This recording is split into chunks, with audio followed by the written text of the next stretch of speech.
It's important to first get a picture of the student body at Rigler Elementary, which is also a dual language immersion school. First, it's a Title I school, meaning it gets funding for low-income families. 80% of the kids are students of color, speaking 10 to 12 different languages, with most of them eligible for free or reduced lunch. One of my concerns is that we have a lot of families who are in a really vulnerable situation to begin with.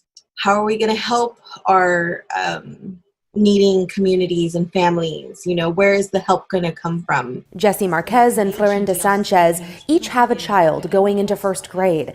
They say students and families at Rigler K-5 school were already struggling before the pandemic. We started out without enough, really, to be outside the pandemic.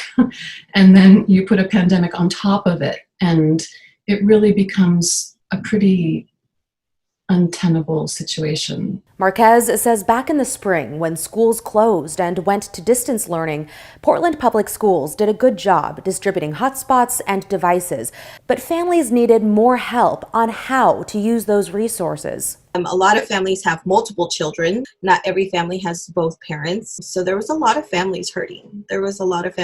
Trying to just think about the future, about how they're going to pay rent. Where's their next meal going to come from? And then on top of that, having to worry about being the teacher. With fully online learning slated to go until at least November 5th at PPS, parents want the district to do more.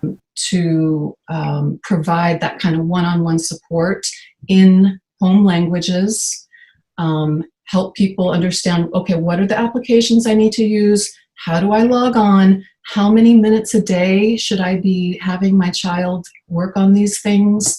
How do I establish a routine? We almost need like a step-by-step video or one-on-one something, social distancing, like click here, go here, do this. Back in the spring, teachers at Rigler made YouTube videos and tried to help their kids and families figure out the tough situation. But not all families were in a position to access them. We reached out to PPS about concerns. A statement said in part, PPS will be hiring more counselors and social workers, many of whom are people of color, which was a top priority for us. We are also in discussions with our culturally specific partners to see how we can partner with them to provide different types of support and engagement through a virtual environment. And just last week, PPS held a focus group for families living in the Cully neighborhood. A spokesperson tells me right now they're gathering as much information from families as possible to try to better address needs. Christine Petawanich, KGW News.